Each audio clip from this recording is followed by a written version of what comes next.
Good morning, everyone. I think we'll go ahead and get started. So, are we okay to go? Good. So I'm really excited about today's presentation. So I think most of you know me, but just in case, I'm Kirsten Wilkins. And about 4 years ago, I became director of clerkships at the medical school. And in this role, I have obtained a whole new appreciation for what it takes to run a successful medical school. And just the incredible amount of teamwork that is required to put forth an innovative, high-quality medical student curriculum for 400 plus students at any given time, and do so in an environment that really protects and supports the learners. And in my role, I've been very fortunate to work with two individuals who not only lead these teams, but also, I believe, have been really pioneers in their approach to threats to the learning environment, such as harassment and mistreatment. And I'm really proud to belong to a department that I think has been a leader in this area, and I know this topic is of great importance to our faculty and residents. So it's my distinct pleasure to introduce our speakers today, Dr. Nancy Angoff, Associate Dean for Student Affairs, and Dr. Mike Schwartz, Associate Dean for Curriculum.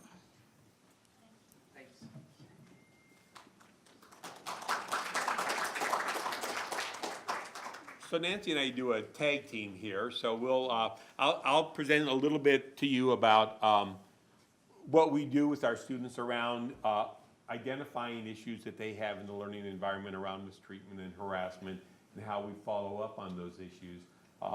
But as part of that process, students write narratives when they experience harassment and mistreatment. They usually write us a narrative as to what happened and how it impacted them.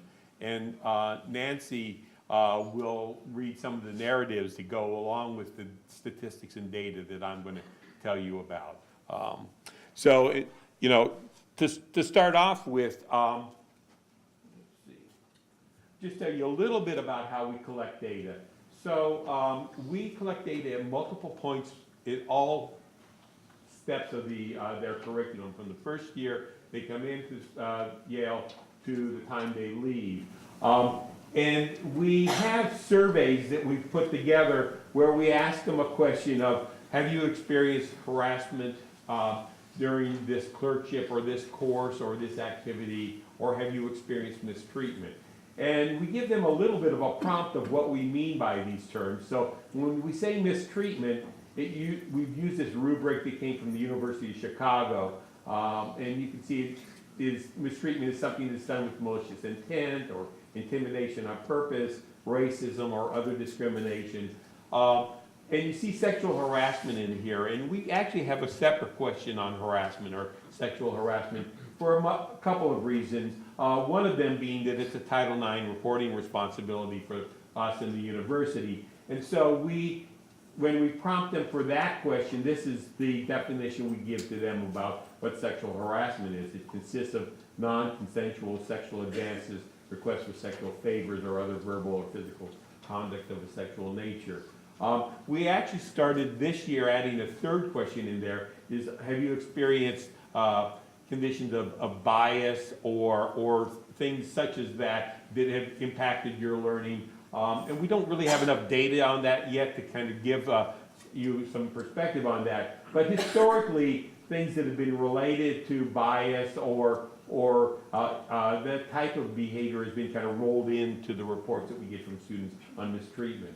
So the sources of data, in our pre-clerkship curriculum, we have a couple sources. So one after every course, we have these 3 questions plus a place for narrative after each question. And so they respond after every course. The other thing we do is we send twice a year a survey that was developed that the AAMC uses in the graduation questionnaire. It identifies about 13 types of mistreatment or harassment, and then they respond to that. And that could include things that are not just in their courses, but might include things that they're doing in their research experiences during that time, or in their elective activities, because we want to know about those as well. In the clinical environment, we do considerably more. So, because this is also the environment where we find the most reports of harassment and mistreatment. So, in the clinical environment, at the end of every clerkship or sub-I or elective, we do the same anonymous evaluations with 3 questions in MedHub, which is what they use to schedule their rotations. We give the AAMC type questionnaire twice a year as well at the mid and end point of the academic year. But also, they're able to report directly to clerkship directors, they'll report to advisors, to Nancy in her role as the Associate Dean for Student Affairs, and as well as other avenues of reporting, and we try and collect all of that and put that into our reports as well. And then finally, in many of our clerkships, they've instituted something called Power Hour or Empower Hour, and these are used where students might sit in small groups with the clerkship director or someone else designated by them to discuss how to handle or talk through how they might handle things that have been uncomfortable in the learning environment, such as mistreatment and harassment. And then finally, when our students graduate, all students across the country are asked to fill out a graduation questionnaire, which has these survey questions that we give twice a year in our curriculum.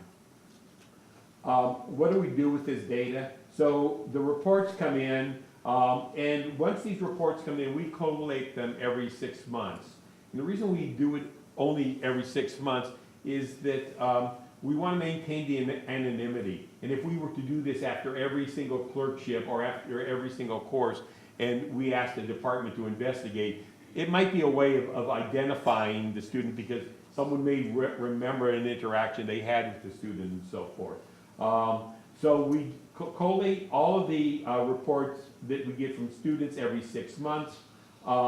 And as the curriculum directors, which includes Kirsten, for example, in her role as director of all clerkships, look at these things to see if there's some special emphasis or communication required. And then these reports are sent to the course or clerkship or elective director, plus the chair of the department. And so the important thing is to pull in the chair is supportive of the course and clerkship directors. And then we ask them to send back to us a report of how they looked into the report from the student, as well as how they've acted upon that. And they do that after about 2 weeks. We then take these reports, and once we receive them, we take them and look to see if we think that we feel like things have been done in an appropriate way. So that would include Nancy Angoff, myself, our curriculum directors, and if we feel comfortable with the responses of the departments, then we put them into a larger report that we take to our Educational Policy and Curriculum Committee, which includes students. Now, these reports, when they go there, are redacted for names of individuals and for gender sometimes, but they do contain still the names of the departments. Okay, we won't put in, for example, a particular site. We'll redact that out if that's in there. And the charge of the EPCC is to look at these reports and say they feel comfortable with the responses by the departments or they don't, and to send them back. And I will say to you that the really great thing about the culture we're achieving here over the last several years is we've had almost no reports go back to the department through this process. And I think it's because departments take this very seriously, and the responses we get from both the chairs and from the directors of the activity are thorough. Then what do we do with these reports? So once this has been approved, we widely distribute this, and this is part of the messaging to the school of how important this is. So every single course, clerkship, and elective director gets a copy of the report for everybody, not just their stuff, but again in this redacted form, but they know what the departments are that these behaviors occurred in. We send this report twice a year to every single chair. So the chair of neurology knows what's going on in psychiatry, the chair of psychiatry knows what's going on in medicine and so forth. So everybody sees how this is impacting the environment in all aspects of the environment. Our curriculum directors get copies of this. All of our deans and associate deans in the medical school get this, or not deans, but all of our associate deans get this. We send a copy of those reports that contain information about harassment to the Title IX coordinator of the university, so Stephanie Spangler, and then Cher receives a copy of this report as well. So I'm just going to give you some numbers of what we've seen over the last 4 years. So this is the pre-clerkship period, and if you look, this is by course, and the number of reports of harassment and mistreatment. The good thing for us is that there's fairly minimal reporting of these types of behaviors in the pre-clerkship period. It probably has a lot to do with the types of interactions that occur. And when we receive these reports, if you look at what the source of the report is, so for mistreatment, it's still high for faculty, but we see more student-on-student types of reports than we do in the things related to clerkships. So this is the, this is clerkships. This is the, for the pre-clerkship period here.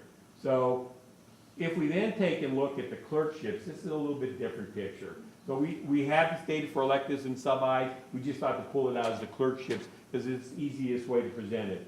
So over this period of reporting from July 2012 to June 2017, by department that is responsible for a major component of a clerkship, we have the number of harassment reports and mistreatment reports, and then the total for them. So we had 140 reports during this period, and you can see kind of the distribution of departments. I think the one thing that this data dispels for us is, you know, there's always this kind of myth that, it's maybe not a myth, but this sense that surgery is where all this occurs and everybody else is okay. But that's clearly not the case, as we can see from the distribution here.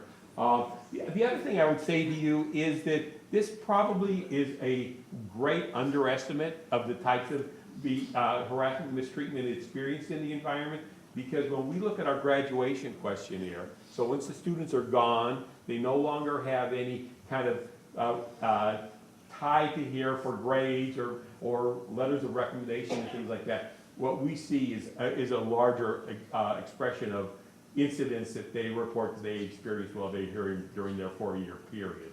Okay, so this is an underestimate, and we'll tell you a little bit about some of the reasons for that. But it's important to think about that as just kind of the tip of the iceberg. If we look at where these behaviors are coming from, so who are the ones who are perpetrating these behaviors that are reported, and I'll tell you this data isn't really clean, so you can see, for example, we have attendings, which many of them are faculty, and then we have faculty. The reason there's separate categories that are overlap like that is we get this from the narratives. So the students don't indicate in a checkbox where it comes from, but through their narrative we can glean who perpetrated the behavior. And you can see that attendings is a large contributor, but residents are a significant contributor, as well as more and more we're seeing things related to patient behaviors.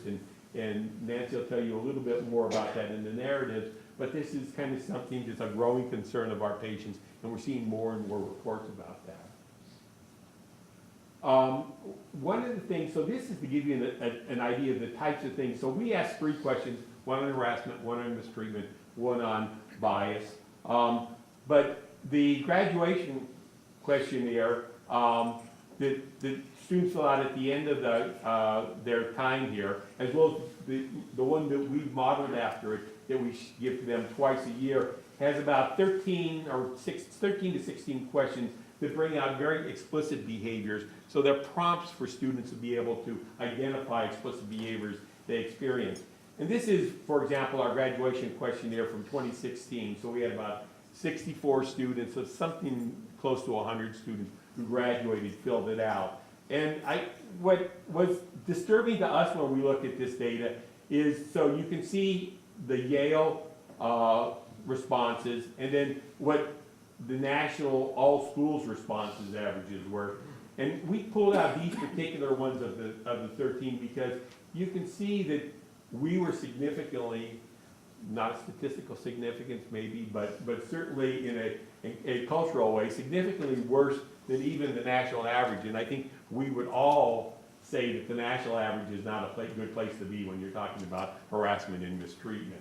So for example, around publicly embarrassed or publicly humiliated, you can see we're about a third worse. While there were few reports of physically harm, we're about 2 to 3 times worse than the national average in that. Subjected to offensive sexist remarks, we're about twice as bad as the rest of the country. Subjected to unwanted sexual advances, again about twice as bad, as well as subjected to racially or ethnically offensive remarks. So you can see this didn't paint a very good picture of us, and I think we all think we've got such a great culture here, and I think we do have a good culture, but it does point out that there's a lot of things that we need to work on in this culture. Now, the good thing, I think, is that I think we're showing some progress. So this is the graduation questionnaire from 2017, which had about 69 students, pulling out the same categories. And, you know, you can see that we're still doing very poorly in places like subjected to racially or ethnically offensive remarks. So again, we're about twice the national average there. But in these other categories, we're closer to the national average. Again, emphasizing national average is not good in our opinion. It's not a great place to be. We'd like to be a lot better than other schools are doing. And I told you that this, you know, seems to be a lot of underreporting, and we get more in this graduation questionnaire than we get real time in our surveys. And the AAMC graduation questionnaire kind of addresses this a little bit by asking students why they might not have reported if they didn't report. And so I just want to highlight a couple things that are important here. So here is Yale from 2014 to 2017, and here's the all-school average for 2017. And so one of the reports did about 40 to 70% of the students say it didn't seem like it was important enough, the incident that I didn't report. And what you'll hear when Nancy talks to you about the narratives, so a lot of this is context specific, right? So if the comment was directed at a student and nobody else on the team responded, the student starts to think, well, is this just me? Is this appropriate? Is this inappropriate? Is this something I should expect in this environment? And so really it's a lot about the atmosphere has a lot to do with whether or not they see something as something tied to their behavior and that they're being overreactive or underreactive or whatever. Another thing that comes out is I did not think anything would be done about it. And you can see we're staying about the same over this period of time. This is a real challenge for us because we're in an environment where things, when they are done, oftentimes aren't broadcast because of the types of processes that are used. There's confidentiality maintained when people do things. We're not a legal system, so there's not that end legal judgment that can be put out into a paper or reported back to students.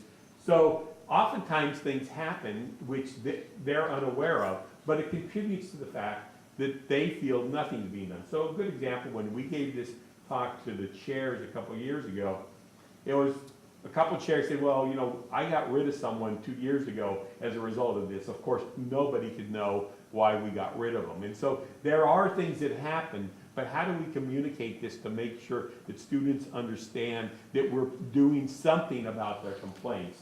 So this is a big issue for us, and I think I think all the time of how we might address this. One of the things we're doing is that Nancy and I put out a newsletter twice a year to the students.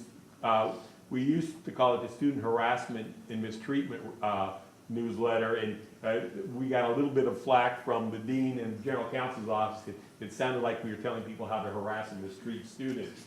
So we've changed that title. But you know, one of the things we do in there is we tell students the number of reports we get and the general types of responses that have occurred as a result of those reports. And we're hoping to make some visibility for them that things are being done. And then I think this is a really critical one, fear of reprisal.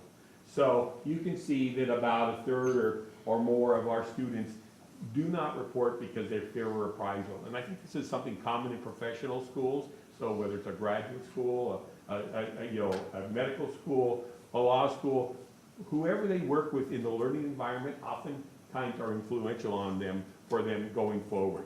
So not just about their grade at the end of the clerkship, but that might be someone that they need to help write a letter for a residency program. Someone they may need later on to write a letter that they're going to use in a grant proposal or things like that. So I think this is a real challenge, and again, this is something that takes some creative thinking.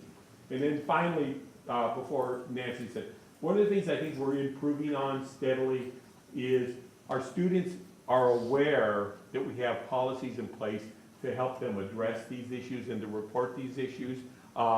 When you question them as to if they know what they are or what to do if something happens to them, the response is much less than being aware of the policies. So we have to work on how we make them aware of what to do.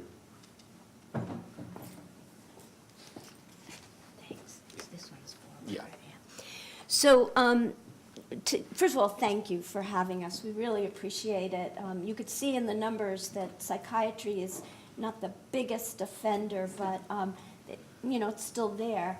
And so what are these reports? What are we hearing? What are the narratives? What are students experiencing? People always ask us, embarrassed. What does that mean? Does that mean they had the wrong answer and they were embarrassed because they had the wrong answer?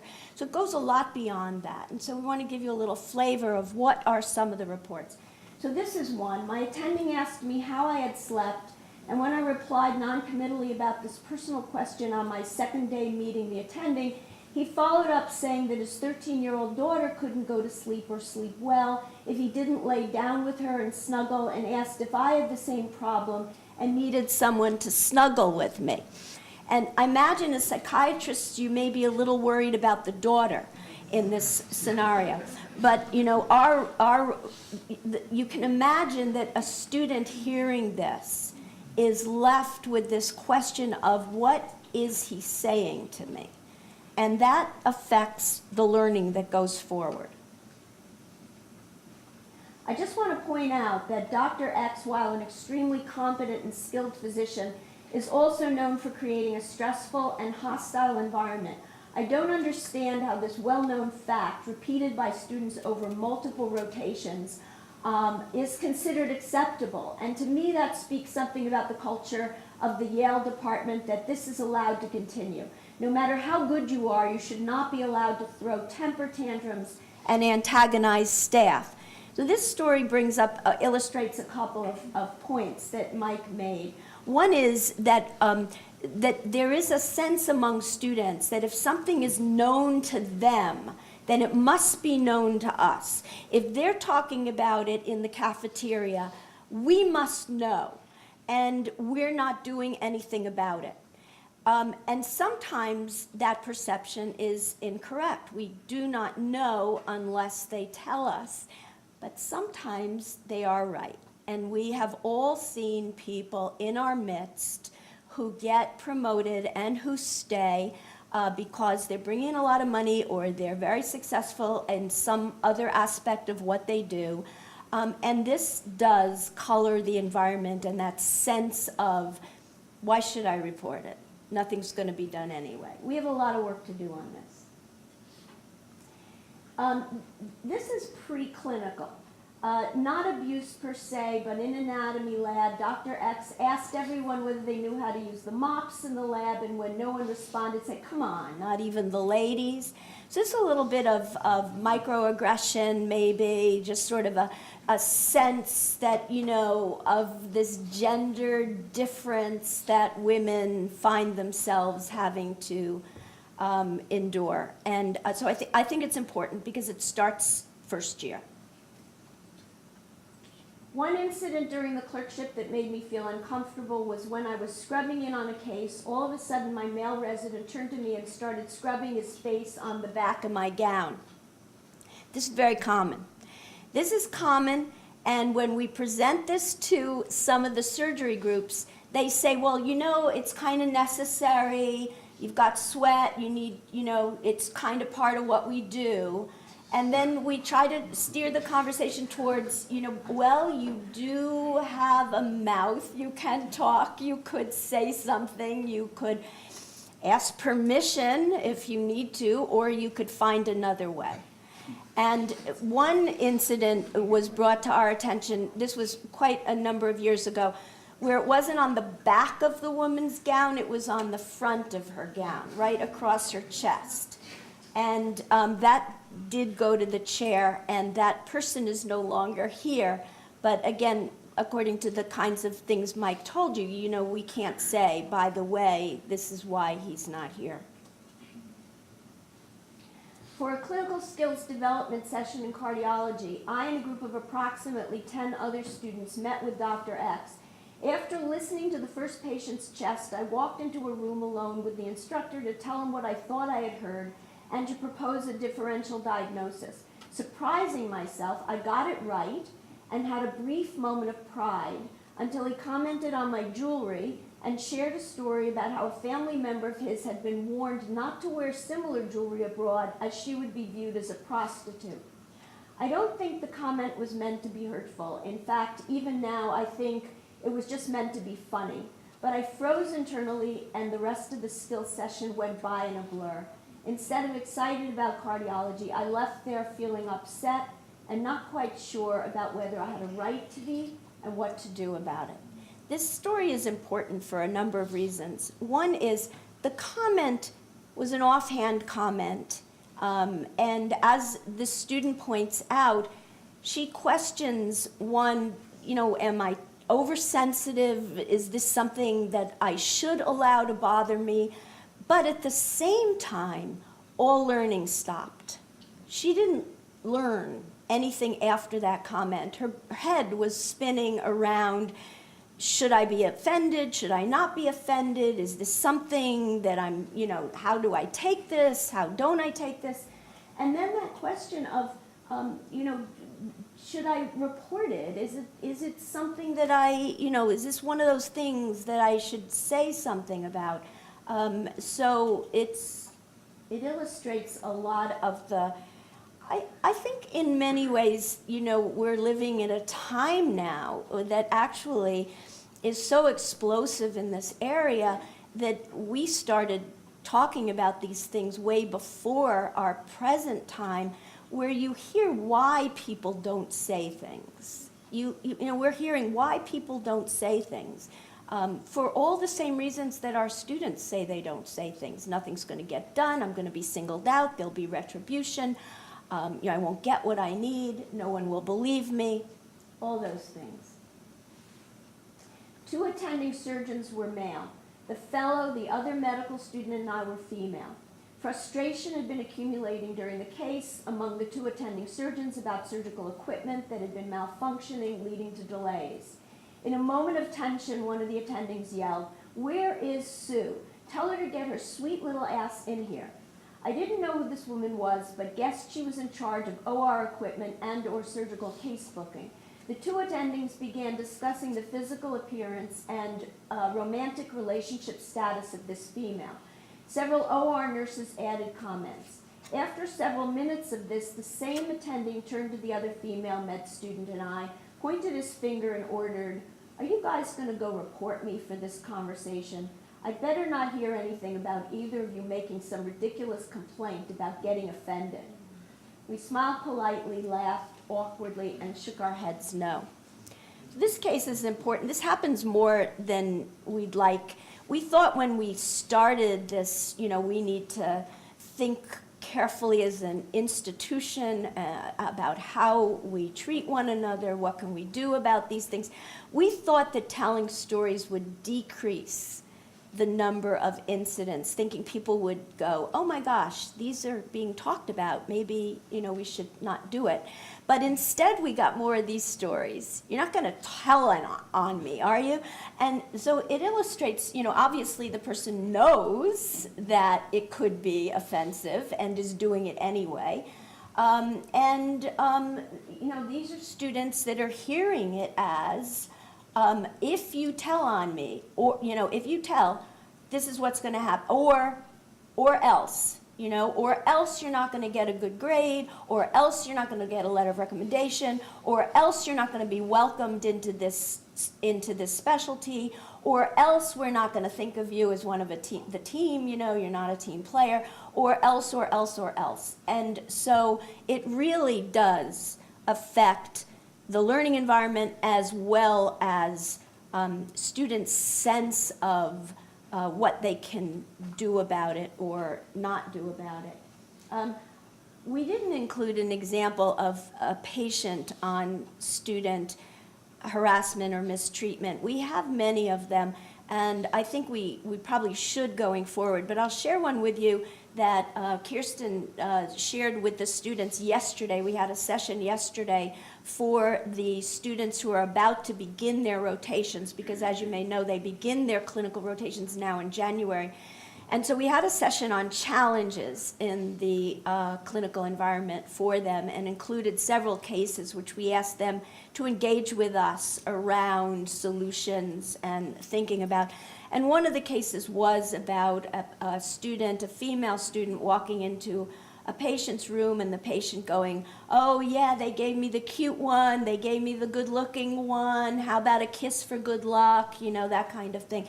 And how do the students deal with that? And we were just talking before this earlier today, that, you know, the times have changed in that when I was taught, it was about you're the professional, you need to set the professional tone, you need to suck it up, you need, you know. But now the students are telling us more and more, it's not just about that type of banter. It can also be racial slurs, it can be religious torments, all kinds of things can be said to students. One student reported to us, this was several years ago, that she walked into, this was at the VA, into a room, and she was Korean, and the patient said, so what are you anyway? And she said, I'm Korean, and he said, I thought so. I killed hundreds of you in the Korean War. And no one said a word. No one on the team, no one after. She walked out feeling completely alone and abandoned. So these are just some of the stories. There are many others. We tried to pick ones that wouldn't identify anyone, but we'd love to open up the conversation now and hear from you ideas, thoughts, solutions, anything that you have to help us or that you want to add to the conversation. Do you want to come up, Mike? Yes. Quick question, kind of going back to the vignette with the doctor who was talking about the constitutionality, where the student wasn't sure whether it was intended defensively. That's something that I remember from when I was a student. There were sometimes cases where we would talk amongst ourselves. Well, so and so made a comment that was kind of sexist or whatever, but we don't. He's a really nice guy. We think he just doesn't get it. And so reporting the person seems like we don't want to get them in trouble. Is there a way that we can direct students to appropriate reporting so they don't feel like they're getting someone they otherwise like in trouble? Yeah, that is something that they think about. Do you want to? Well, I was just going to add a little bit. So one of the advantages of the action system that we have is that a lot of times the clerkship director knows or has a relationship, a professional relationship with who they're working with, and can sometimes frame it in a way that it's constructive. Did you know that you said this, and maybe it could have been taken in the wrong way? So I think that what we try and do is hope that this process isn't always a punitive process, right, but that it's a formative process. And there are implicit biases and things that people don't know that they're doing. And so I think part of this is to try and make sure that these dialogues are not always about, this was a horrible thing you did and you're wrong, but did you know you were doing this type of thing? So what we're hoping is that, again, that we can help educate people. And what you're discussing is a question of perception, and perhaps the person didn't know they were perceived that way. And it's a great service, actually, to let people know that some of the things, and some of it could be generational, that some of the things can be perceived differently than what they intended. And that, so in that story with the jewelry, that student did come to us and tell us, and in fact shared who it was. She felt the same way. She didn't want the person to get in trouble. But it allowed a conversation with that attending that actually led to him saying, oh my gosh, I had no idea, I'll be more careful. So it's actually a favor. It can be that, I think. Yeah, oh, I'll just tell you, so last night, after the session with the challenges, we were stopped by one of our male students who said, I never thought about this before in terms of how it affects men. And he told us a story of a person who was teaching him a particular skill, who said, well, I guess we'll have to use a simulation dummy because this student didn't allow us the use of his testicles. And he said, you know, I didn't think about that as something, he said it bothered me. It bothered me a lot, but I didn't think that it was something that I had a right to be bothered about. And so it gets in that same thing. I mean, I think we need to help that person know that that's probably an inappropriate way to teach the skill, and that they could benefit from just knowing that those comments had an effect on a student. They may not be aware. Yeah. I just want to go back to one of your slides about the reporting vis-a-vis the AAMC slides. It looks like from 2014 to the present, things are actually getting worse. Is that the case, or is it more a safer environment for students to report what's been going on all along? This is such a complex question because we are getting more reports, and we would hope that it's because the environment feels safer and they feel more comfortable to report, right? But it is very difficult to know what the right answer is in that vein. But I will say that I think there's a greater awareness amongst both students and attendings that, and faculty, this is occurring, and to be aware of the process. So it's hard to know exactly where that greater data is coming from. Lydia, just to follow up, you had one of the slides beforehand, when you were reporting the clerkship instance, have you ever looked at that as a basis of a proportion of students getting trained?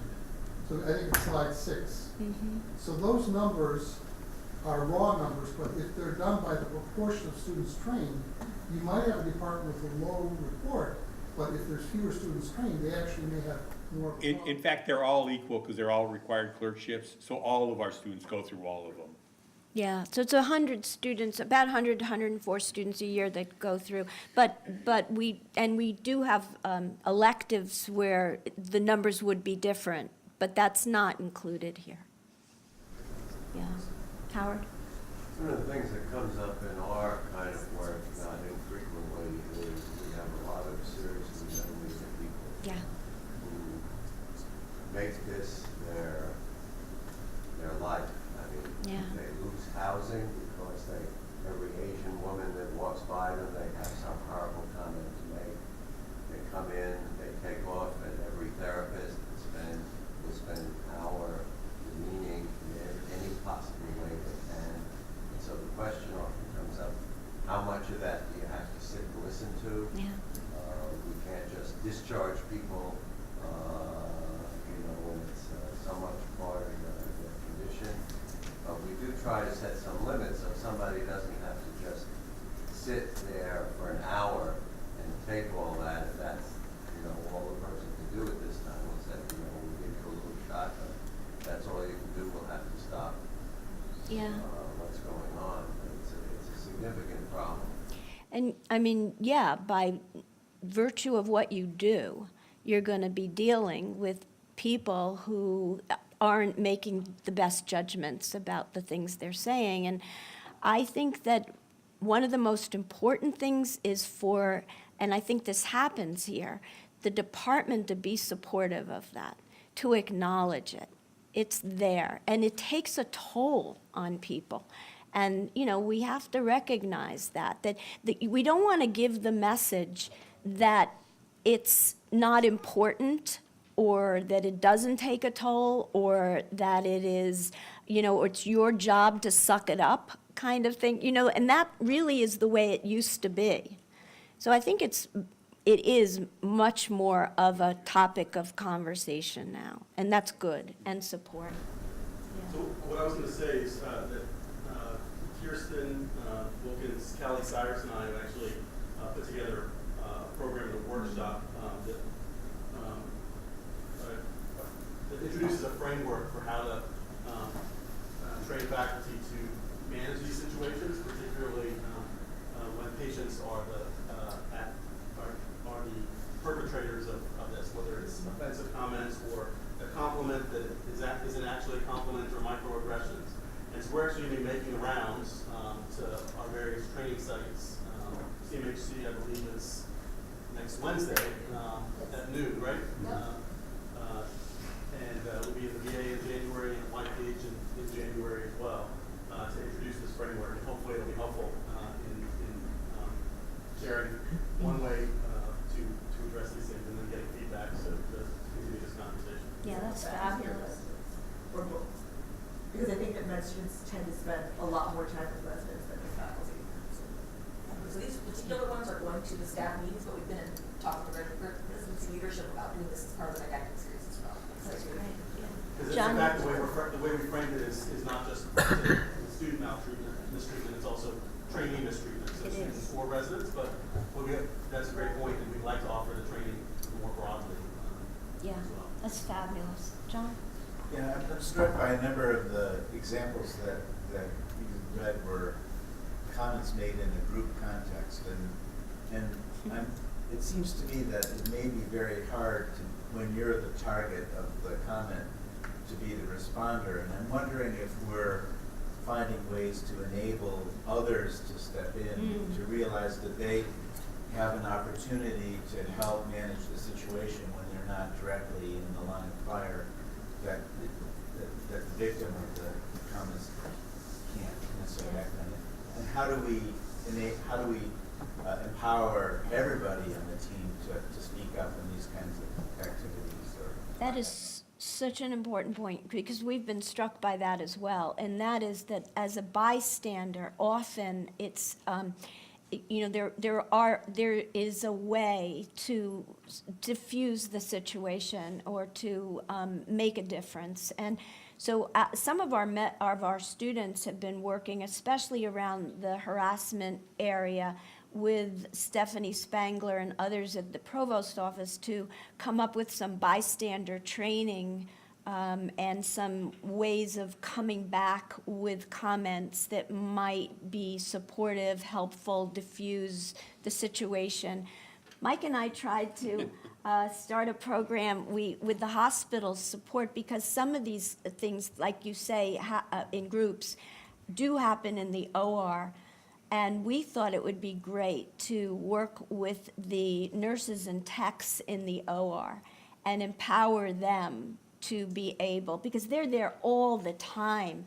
And we presented this to them. We went to 3 groups of nurses and techs at Yale, at St. Rafe's campus, at the York Street campus, and up at Temple. And the comments we got from them was, oh God, this is nothing. You should hear what we have to put up with.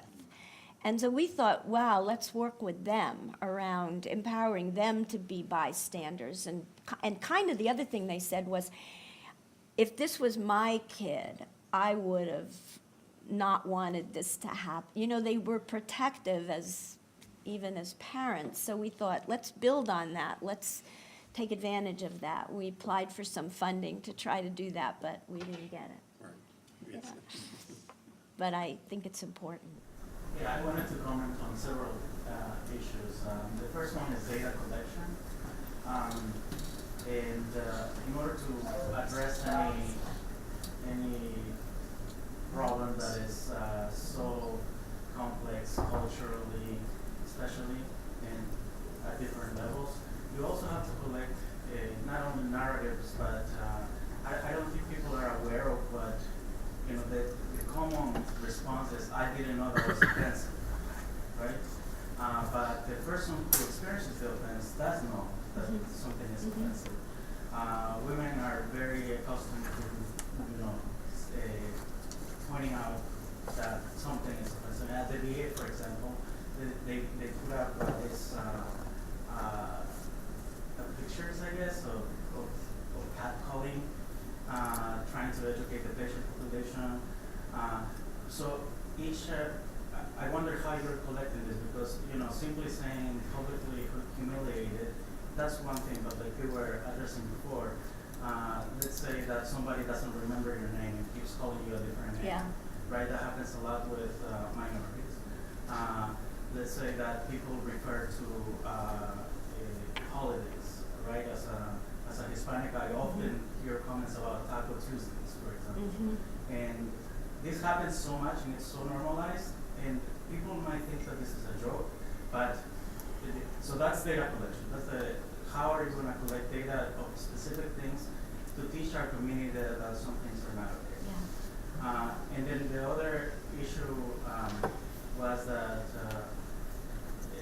the harassment, the consequences to this to harassment, for example. Sometimes the way that institutions deal with it is they praise those with good behavior, right? And that has limited effectiveness because they are not the ones who are committing or changing the culture in a negative way. So there are prizes for professors who are terrific teachers, right? But the students and trainees feel that sometimes there is no accountability because we don't see what the consequences are for those who perpetrated the behavior. So it's not simply, it actually feels very disingenuous to give an award to someone who doesn't harass women. But we tend to have this, I don't know, I didn't graduate from this medical school, but in where I graduated from, we gave awards to excellent teachers, and I think that tradition should continue, but making people aware that there will be consequences and making the students know that people with this behavior have been reprimanded or they have changed their behavior is actually a tool that we can use. Yeah, I would say that, part of the data collection is we do get in the narrative and we do kind of look at the types of things that you're talking about. We do have people saying that they don't remember my name and that under the mistreatment category. And Well, I'll give you an example. We had a student, it's a story, it was related to us. We just haven't included everything, but we do get these. I'll give you 2 examples. One was a student who went on a service and the attending said to him, what's your name? And he said, whatever his name was. He said, Bernard, my name is Bernard. And the attending said, I'm not going to remember that. I'm just going to call you Bob. And then just called him Bob for the rest of the time. And other stories that are around identity. A student was standing in the OR who happened to be undocumented. And the conversation in the OR with the attending and the resident was around how all these undocumented people want things that they haven't necessarily deserved, not knowing that the student standing next to them was undocumented. Now, that was a story that student was so hurt by and felt, these are the people that are evaluating me. These are the people that are teaching me. What do I say? It was made mute. They couldn't say a word. We are aware of that. The students, a couple of years, last year or so, came up with a way of reporting, this is something that Mike didn't mention, real-time incidents of discrimination and bias that they can, you did mention that, I guess, they can go online and report in real time, and it could be discrimination and bias against them, against another student, against a patient, against anyone. And if they wanted to be contacted about it, they could indicate that. Otherwise, they were just reporting it to let us know that these things were happening, because we need to know that.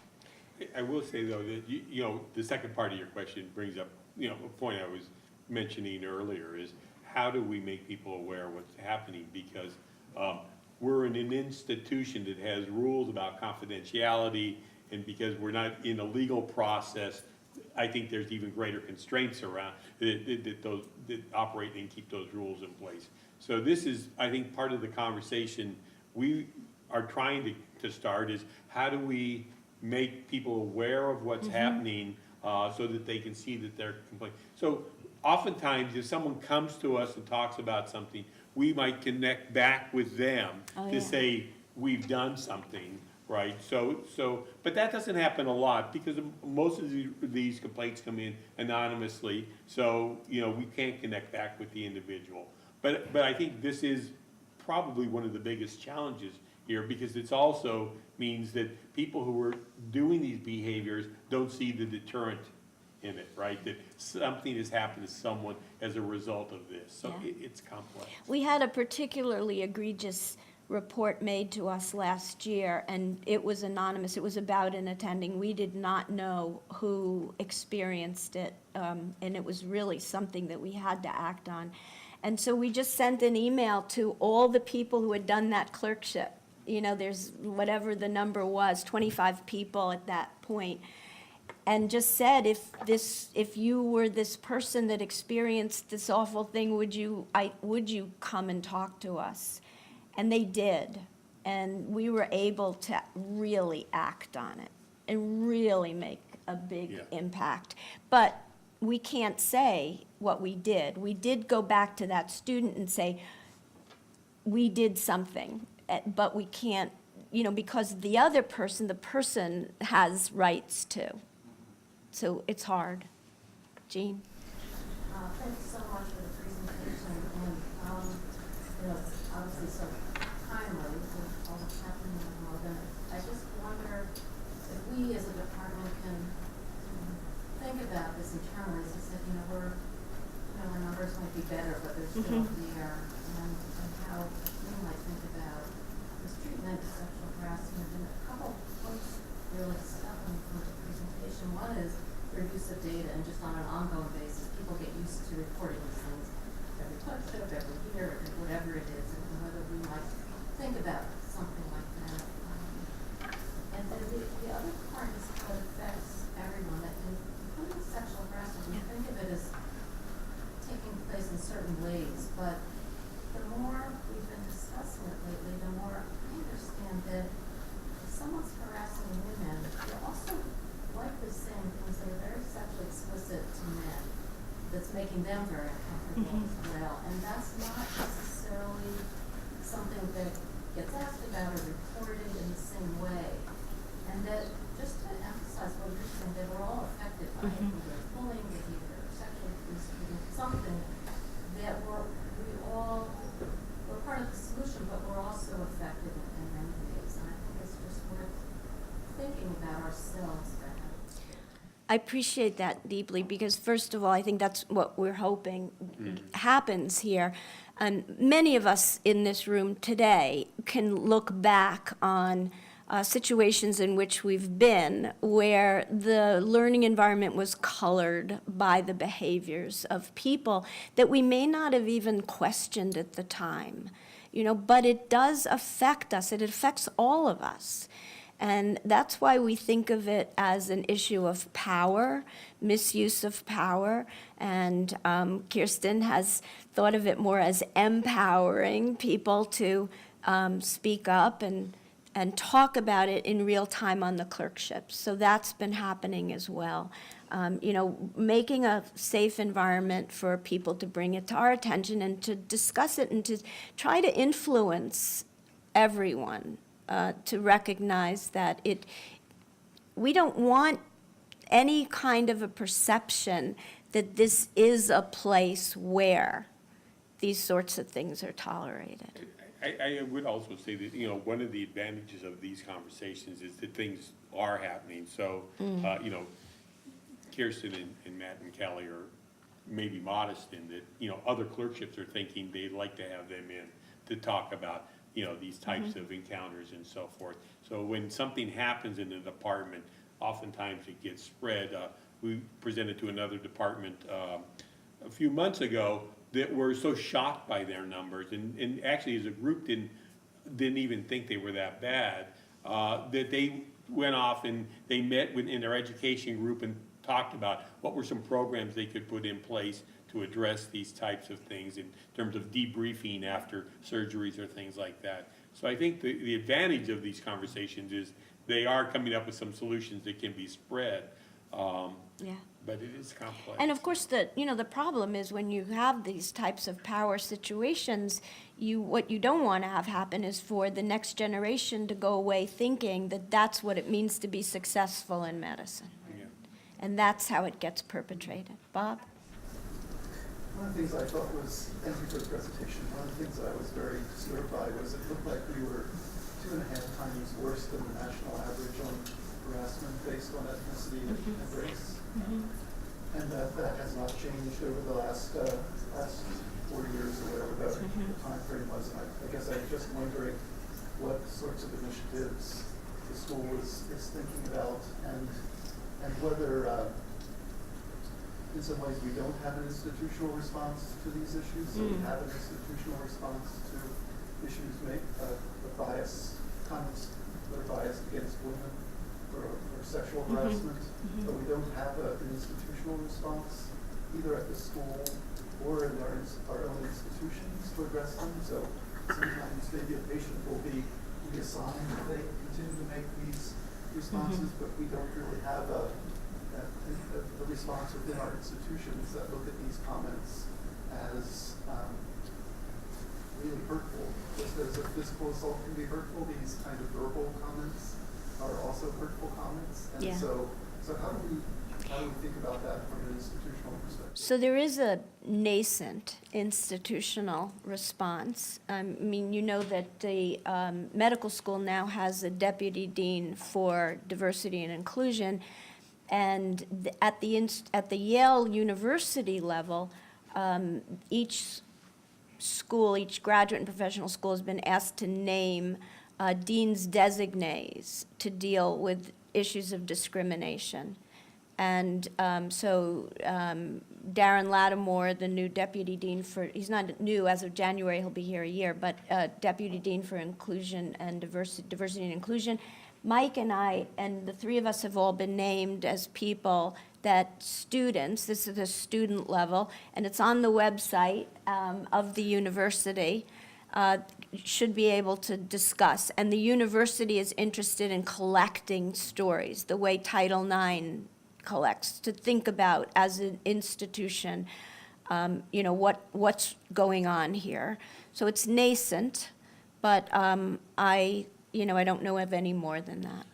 I think also it was this data that drove us to add that third question about harassment, mistreatment, and bias, so that we could start to collect some data and get some more narratives also that were targeted there. Because sometimes if you don't ask the question, people don't see it in the other things that they're looking at there. So that's why I think we started using those 13 questions in the AAMC also. The prompts sometimes bring out people's responses that we wouldn't get otherwise. Is the question back? Oh, who's next? I can't see back there. Yeah. So I guess my comment is sort of related to another side of this as it relates to the training environment, because I certainly see and value the importance of responding to the situations that happen to students and to residents, and I'm very thankful that we're having this conversation about how we can respond as those who are in power when someone who is being trained under us has experienced something like this. And I'm also wondering, sort of and maybe it's because I'm in third year now, and I'm going to be graduating soon, and I'm going to have to figure out what my life is going to be like in a couple of years. And while there is a vulnerability to being a trainee, that vulnerability then attracts a response that I'm wondering may or may not be attracted when I am no longer in the trainee position. And so I'm wondering about the other piece of this that is also related to professional development, about how we respond in general, and some of this is about how we respond as an institution, but yes, as an attending, I should be looking out for the students and the residents who are under me, but when I see things in my culture that's maybe more parallel, what is the response in that regard, and how are students being trained to know that that also happens, so that when they get to that position, it's not just something that protects the students or protects the residents. It's something that is a cultural value that also protects us in parallel as a reflection of the leadership and the culture of the institution. Right. It's a big problem. Thank you for raising that. I would say that every one of the talks that we go to, there's somebody that says, but this is this is so big, this is bigger, this affects us at every level. And I don't think we can answer that. We have felt that we can take care of what we are given to take care of, which is the students. And we have to rely on other people to take care of others. It doesn't mean that we don't lend our voice to that effort, but we really have to, think about our charges in this conversation. But I fully appreciate what you are talking about, and we do hope that by having, bringing this to every department, we bring it to every department, that departments will struggle with that. I think there was a hand, yeah. Thanks for having this talk. Yeah, I just wanted to kind of echo what Martin said, but I think now that I'm an intern and after going through medical school, it's not like, for me right now, a lot of the incidents that I've personally experienced have been with patients, and I think part of that is, times are changing and we're having more expectations, like kind of like zero tolerance with our patients too. But I'm not sure if patients really know that, or that's like an expectation when they come to the doctor's office, that they also need to be appropriate, if that makes any sense. And I actually fear more for the staff in some ways, because we're having these conversations with students. Obviously things aren't perfect for any role in medicine when it comes to these types of issues, but I feel like staff have much less recourse than we do. I don't know if people are paying as much attention to what's going on with them too, and I'm not completely sure that all these efforts are unified across players. And I guess this echoes that this is a bigger problem. At the medical school that I went to, we had an internal mistreatment survey that went to all staff members as well, and to medical students, faculty, and residents. And the two groups that were the most marginalized were female med students, and then all staff across every department. So I don't know. I mean, I don't know if you can speak to what's going on there for them. I don't know that we can, but I will tell you that we have given this talk to groups of staff and nurses and OR techs and so forth. And to your point, they relate the same types of behaviors. In fact, oftentimes they will look at these narratives and say, boy, that's not as bad as what I've experienced.